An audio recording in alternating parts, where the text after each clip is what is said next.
Salmo 37, verso 1, Salmo de Davi. O fim dos maus e dos bons, é o título da Nova Almeida atualizada. Este Salmo de Davi, no verso 1, está escrito: não se irrite por causa dos malfeitores, nem tenha inveja dos que praticam iniquidade, pois em breve eles secarão como a relva e murcharão como a erva verde. Confie no Senhor e faça o bem, habite na terra, alimente-se da verdade, agrada-se do Senhor e Ele satisfará os desejos do seu coração. Entregue o seu caminho ao Senhor, confie nele e o mais Ele fará. Fará com que a sua justiça sobressaia como a luz e que o seu direito brilhe como o sol ao meio-dia. Vamos orar? Nós já entendemos a leitura bíblica, agora nós vamos orar para duas coisas: para que possamos aprofundar no que lemos e para que o Espírito Santo de Deus aplique de maneira diversa essa palavra. Eu não tenho esse poder para ir lá e mudar o coração de ninguém, eu não tenho o poder de ir lá e impregnar essa palavra no coração de ninguém, mas nós vamos orar para que o Espírito impregne essa palavra em nós e nós possamos cavar mais fundo esse texto que foi lido e compreendido pela simples leitura dele. Mas a gente precisa da iluminação de Deus, amém? Então vamos pedir essa iluminação agora. Feche seus olhos, ore ao Senhor. Pai, estamos aqui diante da Tua palavra. Nós pedimos fidelidade na exposição bíblica. Nós pedimos, Pai, que possamos compreender essa mensagem. Nós te pedimos, Senhor, para que sejamos alimentados por ela, edificados, e que essa mensagem possa ser aplicada aos nossos corações nessa manhã, para que saímos daqui cheios dessa palavra, vivenciando essa palavra, nos alimentando dela. Oramos para que a aplicação em cada coração, de forma individual, possa, Deus, de fato, edificar, crescer e, Deus, instruir o Teu povo. Louvado seja o Teu nome. Usa-me como instrumento do Senhor. Eu sou apenas canal do Senhor.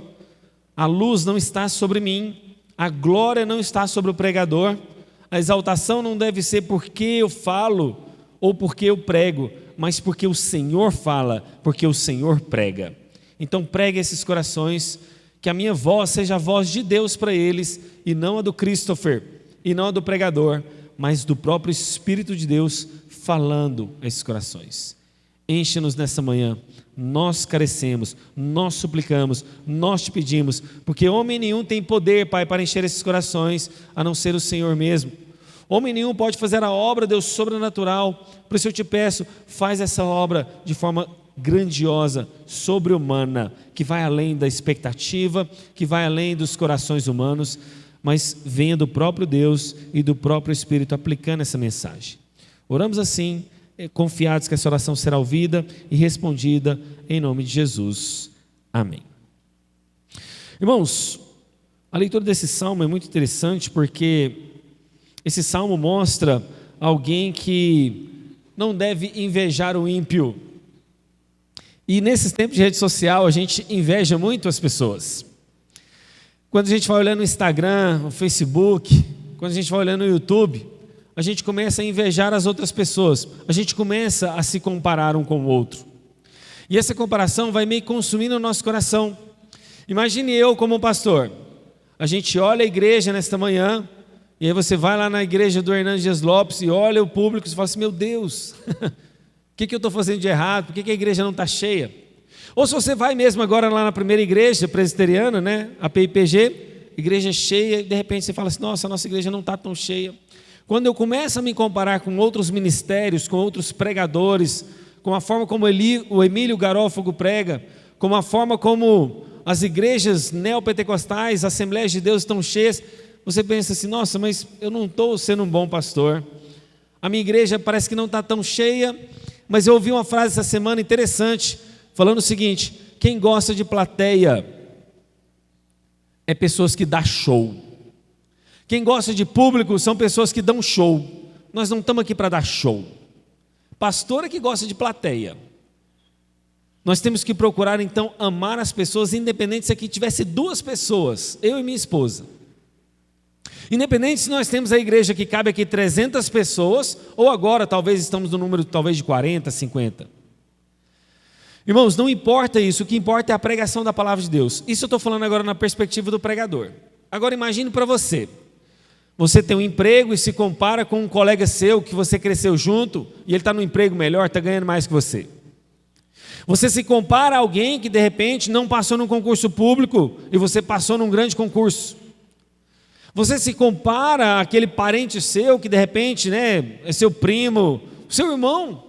E o seu irmão hoje está bem sucedido, tem uma vida estável, formado. E você está ali de repente no emprego de faxineiro, ou de servente, ou de porteiro. De alguma maneira você se compara ao próximo. E eu estou falando agora não só da vida de comparação de irmão para irmão, mas imagine você se comparando ao ímpio. Alguém que avançou na vida, alguém que prosperou muito. E Davi, de alguma maneira, está aqui fazendo esse salmo, escreve esse salmo, não como oração dirigida a Deus. Sabia disso? Davi escreve o salmo de número 37 como um salmo didático, que a gente chama, salmo de ensino. Ele está ensinando as coisas para a gente. E nesse ensino das coisas para a gente, Davi vai criar um chamado salmo de sabedoria, que reflete uma literatura de provérbios, que está tentando de alguma maneira ensinar cada um de nós. E ao ensinar nesse salmo completo aqui, se você notar, pelo menos na minha Bíblia, tem alguns espaçamentos. Por exemplo, o verso 1 e 2 estão juntos, mas há um espaçamento entre o verso 2 e 3. Aí o 3 e o 4 estão juntos, mas há um espaçamento entre o 4 e o 5. Na minha Bíblia tem esses pequenos espaços, talvez na sua tenha uma letra em negrito. Mas independente disso, Davi criou um acróstico com todo o alfabeto hebraico. E cada inicial desses versos, que varia às vezes de 2 ou de um versículo, é o inicial do alfabeto hebraico. E nesse acróstico, Davi vai ensinando as pessoas o destino final do ímpio e o destino final do crente. E o maior assunto que eu queria abordar para vocês nesses primeiros versos que a gente leu é: não tenha inveja do ímpio. Não se compare às outras pessoas. Não tenha inveja de pessoas que não têm o propósito de Deus para elas. E a pergunta que eu faço para você, que é inquietante aos nossos corações, é: será que você não tem se pego se comparando demais aos outros? Será que você não tem sido pego de estar se comparando demais com o ímpio? De repente, pensamentos que vêm na sua cabeça, dizendo assim: nossa, eu sou tão fiel a Deus, mas parece que eu tenho tanto problema nessa fidelidade. Eu sou fiel, mas tem muitos problemas. E quando você está pensando nessa comparação, há um caminho perigoso quando você percorre esse caminho de comparação. O caminho de inveja, o caminho quando você se compara ao outro, é um caminho perigoso. Porque tão perigoso quanto você não só se comparar ao ímpio, mas você não lembrar do destino final do ímpio. Porque quando você começa a se comparar com o ímpio e você quer seguir aquele caminho, você esquece do quão longe aquela pessoa está de Deus, você esquece do caminho final que ela terá. E quando Davi está admoestando a gente por meio desse salmo, ele está querendo que a gente entenda quem é Deus, quem somos nós e o caminho que nós estamos percorrendo. A mensagem desse salmo, então, é semelhante aos livros de Jó e Abacuque. Jó era alguém fiel. Abacuque era uma pessoa fiel. Mas mesmo depois de tanta fidelidade, ele não está entendendo por que o mundo parece injusto. Por que Deus pode parecer até mesmo injusto? Quando a gente não entende o caminho de Deus e o caminho do ímpio, a gente acha que aquela prosperidade temporária do ímpio é o melhor. E a gente então deve seguir. E eu conversando com o irmão ontem à tarde aqui no ensaio da equipe de louvor, a gente estava exatamente debatendo isso. Como que a gente na verdade se compara ao outro e a gente quer percorrer os mesmos caminhos que todo mundo está seguindo? Então está todo mundo estudando demais, fazendo faculdade demais, um mestrado e mais um curso e mais uma pós e mais uma graduação. A gente quer seguir naquela roda, como se fosse aqueles ratos, aqueles hamster, né? Correndo simplesmente em círculos. Mas irmãos, o fato é que você tem que entender por que você está fazendo as coisas. E Davi fala no verso 1, quando ele diz: Não se irrite por causa dos malfeitores, nem tenha inveja dos que praticam a iniquidade. O que ele quer nos ensinar com isso? Davi nos ensina que quando olhamos para o ímpio, nós temos a tendência de invejar a vida deles. E ao invejar a vida deles, eu não tenho a vida que eles têm, o que causa em mim? Ira, irritação. Você já viu que tem pessoas que são irritadas naturalmente? Elas estão irritadas e ela não sabe o porquê. Ela está irada e qualquer coisa que aconteça com ela em casa, no trabalho, na rua, ela desperta uma ira, mas ela controla aquela ira. E ela está irada por dentro porque a vida dela não está igual a do ímpio. Talvez ela não tenha uma mulher bonita como a do ímpio, talvez ela não prospera financeiramente como o ímpio, e aquilo ali vai trazendo irritação. Os anos vão passando, o tempo vai passando, e a vida dela parece que não avança, parece que não progride. E nesse verso 1, Davi nos avisa de uma coisa muito séria. Davi nos avisa sobre o nosso descontentamento. E a gente falou no culto passado sobre descontentamento. Mas esse descontentamento comparado ao sucesso dos maus. O mal prospera, o mal progride, e essa comparação traz um descontentamento. Eu sou infeliz. O próprio Davi mostra no Salmo 73 uma coisa interessante, quando ele diz o seguinte: quanto a mim... Perdão, o salmista, né? Não é Davi que escreve o Salmo 73. O salmista diz o seguinte: quanto a mim, porém, quase me resvalaram os pés, pouco faltou para que se desviasse os meus passos, pois eu invejava os arrogantes ao ver a prosperidade dos maus. Irmãos, inveja. A inveja talvez é um pecado pouco confessado por nós. Talvez pouca gente confessa: pastor, ora por mim, porque eu estou cheio de inveja. As pessoas oram pedindo um emprego, pedindo curas, pedindo para que Deus direcione a vida delas, mas poucas pessoas confessam o pecado da inveja e dizem que são invejosas. Mas Davi, pregando para o seu próprio coração, prega para nós buscando, na verdade, abafar aquelas paixões corruptas do seu coração. Davi, na verdade, quer instruir a gente para que a gente não caia naquela mesma tentação que ele está, de certa alguma maneira, perigoso a cair. O problema da inveja é que quando a gente se compara à grama do vizinho, ao nos alimentar das redes sociais, aquilo ali vai trazendo sempre mais ira, ansiedade, comparação, inveja e um monte de pecados. A gente costuma dizer que sempre um pecado anda de mãos dadas com o outro, né? Eu mandei para vocês uma devocional daquele salmo, lembra? Um abismo chama outro abismo. Aquele não tem nada a ver com um pecado chamando outro pecado. Depois eu posso encaminhar para vocês, eu não vou explicar esse texto agora. Mas aquele não está falando de pecado. Mas de fato é que quando a gente abre a oportunidade e portas para um pecado, por exemplo no caso aqui da inveja, vem a ira. E a ira é aquele sentimento que eu falo assim: eu não tenho o que ele tem, eu gostaria de ter, mas estou com raiva da vida, com raiva dos meus familiares, com raiva de Deus, porque eu não tenho aquela prosperidade. Mas a inveja não só traz ira, como também traz uma punição própria, a punição que a gente chama da ingratidão. Já reparou que esse pecado de comparar-se aos outros, a inveja, Davi fala o quê? Não se irrite, não tenha raiva e ira, e nem inveja das outras pessoas. Ira, inveja, e aí, consequentemente, ingratidão. O pecado é ingratidão por tudo aquilo que Deus é, por tudo aquilo que Deus te deu. Você não consegue mais enxergar, você não consegue mais ter gratidão, porque você não consegue ver aquilo que Deus gostaria que você visse. Então a gente indaga a Deus como se Ele fosse alguém cruel, como se os meus pais fossem cruel, como se a igreja fosse cruel, como de alguma maneira os ímpios estão prosperando, tendo sucesso, mas infelizmente parece que eu não estou tendo. E quando a gente é tentado a pensar assim, a gente se vê como alguém infeliz nessa terra. A gente tem uma tendência, na verdade, agora de agir como o ímpio, de copiar o ímpio. E de alguma maneira a gente quer compartilhar do seu sucesso, do seu lucro, mas é exatamente contra isso que Davi está nos admoestando. Quando a gente se compara ao ímpio, a gente tem essa tendência de invejar, a gente vai ter raiva, nervosismo e ressentimento. Isso significa então que a gente está desejando imitar o caminho do ímpio.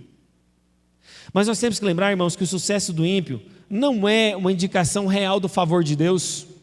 Não é porque o ímpio está tendo sucesso que significa que ele está sendo abençoado por Deus. Não significa que o ímpio está prosperando, que a gente deve utilizar do mesmo parâmetro de comparação, porque eu já disse isso aqui para vocês. Quando a gente usa o outro de referência, só duas coisas podem nos acontecer. A primeira é a inveja, que a gente já falou. Você se sente um pouco inferior ao outro, você queria estar no lugar do outro. Mas quando você se compara ao outro, sabe qual o outro sentimento que pode vir? O de soberba. Você pode pensar, nossa, como eu estou melhor do que o meu irmão? Como eu estou melhor do que aquela outra pessoa? Como eu sou superior a ela no conhecimento, no dinheiro, sei lá, nas posições sociais? Quando você usa o outro como parâmetro, ou a inveja vai vir, ou a soberba vai vir. Dois pecados. Portanto, o outro nunca é parâmetro de comparação, mas sempre a palavra de Deus. Porque é lá na palavra de Deus que ela vai ser o meu espelho e mostrar, nossa, eu preciso melhorar nisso. Nossa, eu preciso avançar nisso, eu preciso pedir perdão por causa disso. Nossa, eu preciso me rearranjar com Deus nessa área. Então, a palavra de Deus é o seu espelho, nunca a comparação com o outro. Mas depois de a gente saber de tudo isso, se a gente só está no versículo 1, que a gente sabe que a gente não deve invejar o ímpio agora, a gente não deve comparar um com os outros, porque vai gerar inveja ou soberba. Quais então os remédios que eu devo usar contra essa inveja? Quais são agora os caminhos que eu tenho que tomar? Pastor, você já falou que a inveja é ruim, que eu não devo me comparar ao outro, porque vai gerar inveja soberba, vai me irritar, eu vou querer seguir o caminho dos maus. Então o que eu tenho que fazer? Davi vai trazer alguns remédios nesta manhã. E nesses remédios prescritos eu vou te dar uma receita. Claro que essa receita não é pronta, ela vai precisar ser praticada. Como a gente viu no culto passado, que o contentamento, a alegria, a gente aprende, a gente não nasce feliz e contente. O caminho do contentamento, Paulo nos mostra que ele aprendeu, nós precisamos também aprender. Aprender nessa manhã, quais são os remédios contra a inveja, contra a comparação, contra os caminhos maus. Então, o salmista vai dizer mais ou menos o seguinte, olha, faça isso e o resultado vai ser esse. Faça determinadas coisas que você vai colher isso aqui. E nesse primeiro passo, nesse primeiro remédio, para a gente não invejar, não comparar e não me comparar mesmo ao ímpio, né? Ele fala o seguinte, verso 2, lembre-se do destino final deles. É para lá que você quer ir? Olha o verso 2. Pois em breve eles secarão como relva e murcharão como a erva verde. O primeiro passo para você não se comparar ao ímpio, o primeiro passo para você não ficar invejando outras pessoas, o primeiro passo para você não se comparar com o próximo, sabe qual que é? Pense no destino final do ímpio. Quando você se compara ao ímpio, é para lá que você quer ir também? É esse caminho que você quer percorrer também? Você, quando se compara com o ímpio, é o destino final deles que você quer? Portanto, não fique nervoso, não fique irritado, não tenha inveja, porque o destino final do ímpio é esse, perdição. O seu caminho pode parecer próspero agora, o seu caminho pode parecer de realeza, de desfrute agora, mas o destino final deles é a morte. Portanto, não quer invejar o ímpio? Pense no destino final dele. A primeira receita que eu te dou hoje. E nessa receita, você deve esperar no Senhor. Nessa receita, você, como alguém que não vai se comparar ao ímpio, você tem que lembrar que essa comparação mostra a brevidade desse mundo, da minha e da sua vida, conforme o Salmo 103. O florescer do ímpio pode parecer belo, pode parecer uma árvore frutífera, mas o do ímpio é como a erva que tem vida curta. No final, ele vai morrer. Por isso, não tenha inveja do ímpio da sua prosperidade, a menos que você deseje tomar esse mesmo caminho, a menos que você deseje o final do ímpio. Portanto, note que quando a gente está descontente, a gente fica indignado, a gente fica aberto às muitas tentações, a gente fica aberto a muitos pecados. Portanto, cuidado com esse perigo, o perigo de seguir esse caminho. Primeiro remédio então, a primeira receita que o salmista nos dá é: pense no destino final do ímpio. O segundo remédio, o segundo passo, está no versos 3 e 4, onde ele diz: confie no Senhor, faça o bem, habite na terra e alimente-se da verdade, agrada-se do Senhor e Ele satisfará os desejos do seu coração. Em outras palavras, qual que é o segundo remédio? O segundo remédio é confiar em Deus. O segundo remédio é habitar na terra, alimentar-se dessa verdade. Se você fizer isso, qual que é a consequência, o resultado? Deus vai satisfazer os desejos do seu coração. Calma que eu vou chegar lá, que isso pode ser perigoso, falar assim, satisfazer os desejos do seu coração. Porque o nosso coração é pecador, né? Nosso coração é tendenciado a fazer coisas erradas. Mas a Bíblia fala, agrada-se do Senhor e Ele vai satisfazer os desejos do seu coração. Será que a Bíblia está se contradizendo? Ao mesmo tempo que fala que o coração é corrompido, está falando que vai satisfazer os desejos do meu coração? Calma que eu vou explicar isso para vocês. Mas o resultado é que se você se agradar do Senhor, você vai ver alguém feliz. Você vai ser alguém satisfeito. E eu volto um pouquinho do gancho da pregação do último domingo. O que quer dizer satisfeito? Satisfeito não quer dizer alguém acomodado. Satisfeito não quer dizer alguém preguiçoso. Portanto, se você está lá como um funcionário X na empresa, você vai ser feliz com aquele salário, feliz com aquela vida, satisfeito com ela. Mas se Deus te der a oportunidade para crescer na empresa, você vai ser feliz com aquele novo cargo, você vai ser feliz com aquele novo salário, você vai ser satisfeito. E se Deus te der a oportunidade para ser mais ainda, você vai ser feliz com aquilo, satisfeito. Está vendo? Sempre na posição que Deus permitir que você esteja, você vai ser feliz e satisfeito. Claro, nunca acomodado, nunca preguiçoso. Mas a plena satisfação eu preguei no domingo passado. Eu convido você a olhar essa pregação no YouTube quando ela for publicada. Mas o fato é que se você se agrada do Senhor, você vai ser alguém satisfeito e plenamente feliz, realizado. Portanto, como você vai ser alguém satisfeito? Confiando em Deus. Quero ler alguns textos da palavra de Deus que falam sobre confiança. Confiem para sempre no Senhor, pois o Senhor, somente o Senhor é rocha eterna. Os que conhecem o seu nome confiam em ti, pois tu, Senhor, jamais abandonas os que te buscam.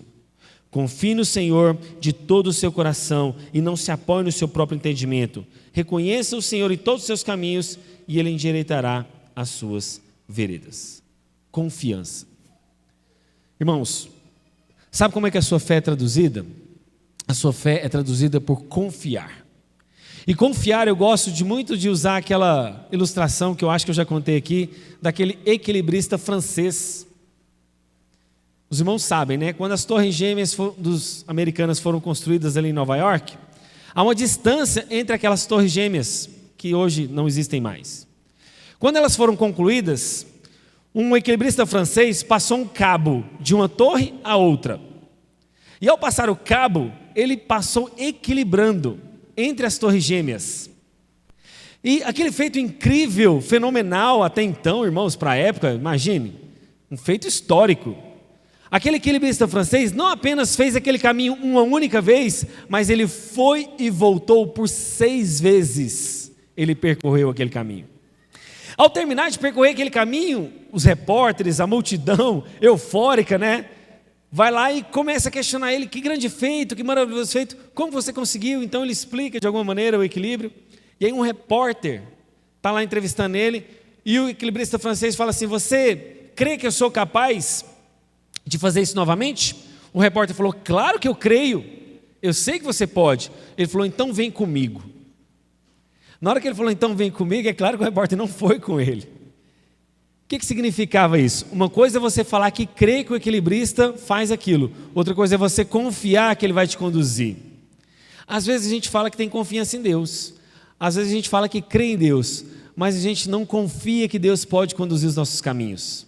Como aquele equilibrista, você crê que Deus pode ir lá e atravessar aquele cabo de aço. Mas você não confia em Deus. E aí você não entrega. Sabe o que significa? Que na verdade você não descansa. Tem pessoas que não descansam. Vive uma vida ansiosa, atribulada. A pessoa não consegue ter confiança em Deus. E porque ela não confia, ela não vai conseguir tomar a segunda dose do remédio. A primeira é não se comparar com o ímpio, lembra? O destino final deles. A segunda é que lhe falta dose de confiança. E porque ela não confia em Deus, ela confia na força do braço dela, ela confia na retidão dela, ela acha que cumprindo as obrigações tudo vai estar resolvido. Mas o fato é, irmãos, que Deus sabe o que é melhor para nós. E porque Deus sabe, eu tenho que confiar. Sabendo que, na verdade, irmãos, a vitória pertence a Deus e não a mim. Mas o salmista não fala apenas para a gente confiar. O salmista fala também para a gente agradar-se do Senhor e Ele vai satisfazer os desejos do nosso coração. Qual que é o sentido desse verbo, irmãos? O verbo hebraico aqui, de agradar-se do Senhor, é viver bem com aquilo que é o melhor que Deus já te deu. Agradar-se do Senhor, na verdade, é ser feliz em Deus, é se deleitar em Deus, é focar em agradar-se do Senhor, porque o nosso foco geralmente está em qual parte do versículo? Agrada-se do Senhor e Ele satisfará o desejo do seu coração. A nossa ênfase sempre é na segunda parte. Eu vou agradar no Senhor, então eu quero que Ele satisfaça os meus desejos, como um gênio da lâmpada. A gente foca no segundo parte do verso, como os desejos do coração, e esquece de focar na primeira parte, que é a gente agradar-se do Senhor. Mas o que significa agradar-se do Senhor?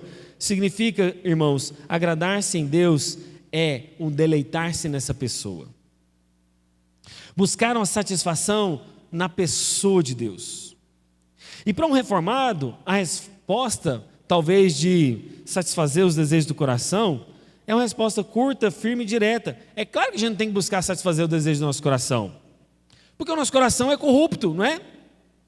A gente não deve buscar satisfazer o desejo do coração, porque em Jeremias capítulo 17, verso 9, está escrito: enganoso é o coração, mais do que todas as coisas, perverso, quem poderá conhecer? Isso é correto. A depravação total, a doutrina do qual nós fomos ensinados, que é extremamente impopular, é verdade. A depravação total ela é impopular porque a gente quer ter mérito, a gente quer merecer. Mas é uma doutrina que bate de frente com o nosso orgulho. A doutrina da depravação bate de frente com o que nós somos, com a nossa autoestima. Mas a gente não quer ver a nossa autoestima lá embaixo. São poucos os que confessam que são corruptos mesmo. Conforme Charles Spurgeon diz certa vez, né? As pessoas estão falando mal de mim, pastor. As pessoas estão dizendo que eu sou ruim. Aí Charles Spurgeon fala assim: ainda bem que elas não sabem 1/10 de quem você de fato é. Porque se elas soubessem de fato quem você é, elas viriam que você é muito pior do que elas estão dizendo. Mas o Salmo nos diz para a gente se agradar em Deus, para Ele satisfazer os desejos do nosso coração. Então como é que fica essa história? A Bíblia está se contradizendo? Eu devo ou não devo satisfazer os desejos do meu coração? E a resposta está aqui. E eu vou ler aquilo que Deus me guiou a escrever para vocês. O coração do crente sobre a nova aliança mudou. Esse crente agora tem um coração regenerado. Essa pessoa agora tem um coração transformado. Logo, a sua motivação, o seu desejo, as suas aspirações devem refletir o pensamento de Deus. O crente que nasceu de novo, então, ele vai agradar-se em Deus em primeiro lugar, e posteriormente, Deus, o próprio Deus vai colocar desejos corretos no coração do homem. Entende? Deus muda o seu coração, e porque Deus mudou o seu coração agora, você vai passar a ter os desejos corretos, você vai passar a ter os desejos do próprio Deus, então Deus vai satisfazer esse desejo. Não é mais uma satisfação corrupta, não é mais uma satisfação de um coração caído, pecaminoso, afastado e longe de Deus, mas Deus vai satisfazer o seu coração, porque os seus desejos agora, de alguém que nasceu de novo, são desejos corretos, são desejos lícitos. Então Deus vai pôr aí um desejo certo. E ao Deus, o próprio Deus, colocar um desejo correto, Ele vai satisfazer o seu desejo. Portanto, o seu desejo não é mais naquele segundo remédio que a gente está tomando aqui, né, para não invejar o ímpio. O seu desejo não é mais a prosperidade do ímpio. O seu desejo não é mais parecer-se com o ímpio. E eu confesso, irmãos, quando a gente visita estados bem-sucedidos, como por exemplo o estado de Santa Catarina, e a gente vê o sucesso que é aquele estado, o quão prósperas são aquelas cidades, dá vontade de você morar lá, dá vontade de você estar lá, de alguma maneira desfrutando daquela prosperidade. Quando você vê o país da Suíça, você vê Zurique, você vê grandes cidades prósperas, qual que é o seu desejo? Ir para lá. Mas de alguma maneira, eu quero fazer essa pergunta: é a vontade de Deus? Deus colocou esse desejo no seu coração? Porque Deus vai colocar desejos celestiais no coração do crente. Desejos de um novo coração que serão realizados e satisfeitos, porque eles vão refletir a vontade de Deus. E lembre-se, você primeiro deve ser agradável a Deus, você deve agradar-se no Senhor, e ao agradar-se nele, Ele vai satisfazer. Portanto, com muita humildade que eu vou falar agora, irmãos, você pode estar à beira do rio Amazonas, nas comunidades ribeirinhas. Se você for satisfeito em Deus, você estará plenamente feliz e realizado. Você não vai invejar o ímpio. E aqui, sabe o que me lembra? Uma outra ilustração. Certa vez, um grande empresário foi numa vila de pescadores, numa ilha paradisíaca. Uma ilha, imagina aquelas ilhas do Bora Bora, né? Aqueles lugares assim do Vietnã, aquelas ilhas maravilhosas. E um grande empresário estava lá, e ele viu um pescador. E esse pescador estava lá pescando o peixinho dele, e o empresário, maravilhado com aquele lugar, virou para o pescador e falou: rapaz, por que você não pensa em pegar esse peixe e começar a vender ele no mercado? Não, mas eu já faço isso. Não, mas então por que você não amplia o seu negócio aqui de alguma maneira? Mas por que eu faria isso? Porque você então teria 2, 3 barcos, você poderia pescar mais. Mas por que eu teria mais peixes? Porque assim você poderia abrir mais empresas lá no seu mercado que você já vende. Mas por que eu teria isso? Porque você poderia viajar, estar numa ilha paradisíaca como eu estou agora aqui ao seu lado. Ele falou: mas eu já estou aqui nessa ilha paradisíaca. Não faz sentido eu querer ir para uma outra ilha paradisíaca. Eu já estou nela. Por que eu desejaria estar em outra ilha paradisíaca? De alguma maneira, irmãos, Deus vai satisfazer o nosso coração e Ele será o nosso próprio prazer e deleite. Deus vai moldar o coração das pessoas para que elas desejem as coisas corretas. Então, quando Deus colocar um sentimento e um desejo no seu coração e Ele satisfazer, pense se aquilo ali foi produzido por Deus. Esse desejo reflete as coisas santas e celestiais, porque agradar-se do Senhor e satisfazer os desejos do seu coração não é um passagem livre, não é um passe livre para todos os seus apetites impuros. Satisfazer o desejo do seu coração não significa um passe livre para você sair aí desejando e concretizando todos os seus apetites sexuais, carnais e qualquer que seja. Satisfazer os desejos do nosso coração tem tudo a ver com a vontade de Deus. Portanto, apesar da propensão humana ao pecado, um coração novo, um coração regenerado, um coração transformado, é desse que Deus se agrada. E a resposta é o seguinte: por isso, o salmista não contradiz a palavra de Deus, porque se você confia no Senhor, se você faz o bem, se você se alimenta da verdade, então Ele vai satisfazer os desejos do seu coração. Entende? Há um caminho para o qual o desejo do nosso coração é satisfeito. Se você confia no Senhor, se você faz o bem, se alimenta da verdade, agrada-se nele, logo Ele vai satisfazer o coração de alguém que é salvo, de alguém que é regenerado. Ao longo da Escritura, o coração reflete, irmãos, a centralidade do homem, a sua vontade, o seu desejo. E constantemente você tem que estar avaliando: os desejos do meu coração refletem aspectos da queda, ou os desejos do meu coração refletem aspectos da redenção? É uma constante avaliação, um constante pesar. Por isso, constantemente você deve avaliar seus desejos, suas motivações, suas intenções. Qual que é a sua motivação de trocar de emprego, de fazer um novo concurso, de ter uma oportunidade de trabalho, de mudar de igreja, de mudar de país, de cidade? Quais são as suas motivações? E essas atitudes têm que estar em conformidade com a palavra de Deus, porque elas devem refletir esse coração constantemente regenerado, que tem que estar sempre monitorado. Por isso, o salmista também nos chama a refletir que Deus sonde constantemente os seus desejos e motivações, porque Deus sabe, irmãos, que cada decisão que a gente tem, ela tem que refletir a pessoa de Deus. E uma pessoa com o coração satisfeito em Deus não tem espaço para invejar o ímpio. Está vendo o segundo remédio? O primeiro a gente viu. Não invejar o ímpio como? Lembrando o destino final deles. Qual que é o segundo remédio? A conclusão do segundo remédio: com um coração satisfeito em Deus, um coração que tem os seus desejos plenamente satisfeito em Deus, não tem espaço para invejar o ímpio. Você não inveja o ímpio quando seu coração está feliz e satisfeito em Deus. satisfeito na pessoa dele, um coração que vive em paz, que não se compara com o que o outro possui. E o terceiro e último remédio, para a gente tomar essa manhã, para a gente não invejar o ímpio. O terceiro remédio está no verso 5 e 6. Entregue o seu caminho ao Senhor, confie nele e o mais ele fará. Fará com que a sua justiça sobressaia como a luz e que o seu direito brilhe como o sol ao meio-dia.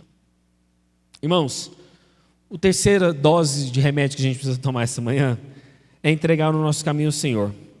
E o verbo hebraico aqui, entregar o nosso caminho, significa literalmente empurrar. O verbo entregar é empurrar. E o empurrar aqui é literalmente, a sugestão do salmista é empurrar uma carga. Empurre as suas cargas a Deus. Empurre o seu caminho a Deus. Essa expressão aqui ela é comparada a Provérbios 16:3, quando diz: entregue o seu caminho, entregue ao Senhor tudo o que faz e os seus planos serão bem-sucedidos. Ou seja, empurre tudo o que você faz a Deus e os seus planos serão bem-sucedidos. Literalmente, irmãos, é pegar essa grande carga que nós carregamos e empurrar na direção de Deus. O que significa isso na prática? Pastor, você está falando por meio de parábolas. Vamos então à aplicação prática do que significa empurrar esse caminho. Empurrar, entregar, significa você tirar o fardo e o peso de que você tem que guiar a si mesmo. Significa, na verdade, você descansar. Você já viu que tem pessoa que não descansa? E aqui eu prego para mim mesmo. Quando eu vou tirar férias da igreja, eu fico com aquela cabeça: nossa, mas eu tenho que voltar para a igreja, eu tenho que estar lá, eu tenho que ajudar. Por que será que eu penso assim quando eu estou tirando férias? Será porque lá no fundo eu penso que quem sustenta a igreja sou eu? Será que lá no fundo que eu fico pensando que quem traz vocês aqui na igreja sou eu? Não sou eu. Se você está aqui, irmãos, não foi eu que gerei isso no seu coração. Eu não te liguei hoje de manhã e te obriguei falando o seguinte: olha, se você, fulano de tal, não estiver na igreja hoje, eu vou matar a sua família, vou assassinar você. Eu não fiz isso. Portanto, não sou eu quem trago você aqui, é o próprio Espírito de Deus que gera isso no seu coração. Eu não passo 24 horas com você na sua cama, no seu leito, ao tomar banho, ao comer, ao trabalhar. Então quem cuida de Deus no final das contas é o próprio Deus. É Deus quem cuida de você. Eu só sou um auxiliar nesse cuidado. Eu só sou como um mentor, um guia que vai te ajudar nesse caminho. No processo de Deus cuidar de você e não eu mesmo. Eu tomei como exemplo a mim. Mas e você? Como é que você tem entregado as coisas para Deus? Você diz que confia, você diz que entrega, mas você toma de volta?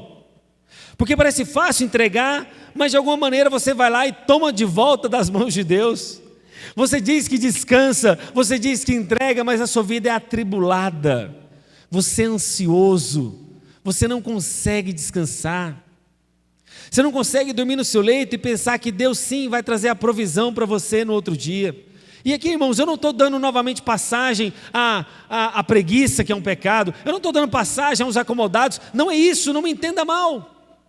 O que eu estou falando de entrega é simplesmente um descanso do qual você entende que Deus vai fazer a parte dele e você vai fazer a sua. Mas para a gente, parece que a gente quer fazer a parte de Deus também. A gente não só faz a nossa parte, como a gente quer tomar o lugar de Deus, fazer a vontade de Deus, e a gente quer manipular as circunstâncias. Já viu que tem pessoas que são assim, manipuladoras? Ela quer guiar a circunstância. Então, estou dando um exemplo, né? Vai ter uma eleição de presbíteros aqui na igreja. Estou dando um exemplo. Aí você vai lá e tenta manipular aquela eleição para que o fulano de tal seja eleito presbítero. Ou então vai ter de alguma maneira, alguma coisa lá na sua família, e você tenta manipular para que a sua vontade seja feita. Isso eu lembro muito também de uma outra ilustração de uma senhora que pegou carona na roça. Essa senhora estava com um peso muito grande. E aí parou uma caminhonete do lado dela. E aí o dono da caminhonete falou assim: sobe aqui, vou te dar uma carona. E ela muito feliz, né, porque estava com um fardo muito pesado. Colocou o fardo sobre a caminhonete e colocou nas costas. E aí uma outra pessoa que também estava pegando carona naquela caminhonete, ali na carroceria, fala assim: mas por que você não tira esse fardo aí das suas costas e põe aqui na carroceria? Não, para ficar mais leve para a caminhonete levar. Na cabeça dela, ela estava levando o fardo, não era a caminhonete. Ela achava que se ela tirasse o fardo das costas dela e colocasse na carroceria da caminhonete, ficaria mais pesado para a caminhonete levar, mas a caminhonete já estava levando ela com o fardo, seja nas costas, ou seja, ela deixando o fardo ali na carroceria. Mas quantos de nós, irmãos, continua carregando um fardo nas nossas costas, um peso que a gente não coloca e não desfruta e não entrega nas mãos de Deus, a gente não descansa. Quando o versículo fala, e o mais Deus fará, a ideia é uma ação de Deus, é Deus quem vai fazer, é Ele que vai agir. Isso aqui me lembra muito o texto de Jesus fala, quando Ele fala, o meu Pai trabalha até agora e eu também. E porque Deus está fazendo, irmãos, nós podemos e devemos descansar, mas descanso às vezes virou fardo para muita gente. Tem gente que não consegue descansar. Aí ele reclama porque que a vida está cansada, ele reclama do trabalho, reclama do patrão, reclama que as férias é curta. Você já viu que tem pessoas que sempre vivem para as próximas férias? Ele vive sempre aquela ideia do sextou. Gente, sextou é para coisa do mundo, esquece isso. Se você vive descansado na presença de Deus, a sexta-feira não é o seu melhor dia. A segunda-feira é tão abençoada quanto a terça, a quarta, a quinta e a própria sexta. O sextou é para uma ideia do mundo que toma o fardo desse mundo, que vive a vida cansada, preocupada.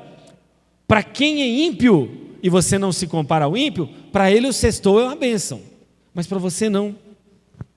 Portanto, entregue tudo ao Senhor, e o Senhor fará sobressair a sua justiça, como o sol ao meio-dia. A conclusão que eu chego, irmãos, final de tudo isso que a gente leu, é a seguinte. Aqui podemos terminar com a aplicação escatológica, e aí eu leio a conclusão nos versos 7 a 9. Descanse no Senhor. Está ouvindo já essa primeira ordem? Descanse no Senhor, espere nele. A gente já falou isso nos versos anteriores. Não se irrite por causa daquele que prospera. O salmista Davi só está repetindo, irmãos, aquilo que ele já falou nos primeiros 6 versículos. Descanse no Senhor, espere nele, não se irrite por causa daquele que prospera em seu caminho, por causa do que realiza aos seus maus desígnios. Deixe a ira. Você está muito irado? Você anda nervoso porque o ímpio está prosperando e você não?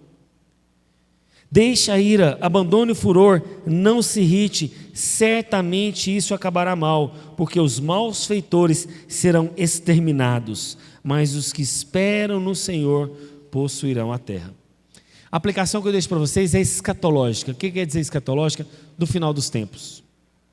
A conclusão final, irmãos, é que a gente está sendo avisado que o antídoto, o remédio, esses 3 doses que a gente tomou aqui para trás, deve ser um remédio para a gente não sentir inveja da prosperidade do ímpio, mundana, o sucesso secular. Porque a gente tem muito motivo para invejar o ímpio. A gente tem muito motivo para isso, mas quando a gente fizer isso, eu volto a dizer, o pensamento mundano entrou na igreja. Quando a gente começa a invejar o ímpio e a pensar como ímpio, isso é o mundanismo entrando na igreja. E eu volto a repetir, eu já falei isso várias vezes, o mundanismo entra na igreja, não só quando as paredes da igreja pintadas de preto, não só quando tem luzes no púlpito aqui, quando solta fumaça e gelo seco. O mundanismo entra na igreja quando a gente pensa como o mundo, como a prosperidade do mundo, como a inveja do mundo. Portanto, as razões para a gente não cair nessa mesma tentação é a seguinte: primeiro, porque a prosperidade do ímpio é breve. Os malfeitores serão destruídos pela justiça divina. É esse caminho que você quer trilhar? O que eles conseguem nessa vida será apenas nesta vida. Veja o final e o fim de todos os homens, Salmo 73.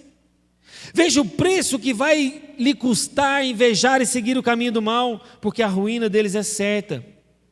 Mas a condição do justo, irmãos, é melhor, deve ser desejável. Bem-aventurado aqueles que morrem no Senhor, mas aqueles que não estão no Senhor morrerão para sempre.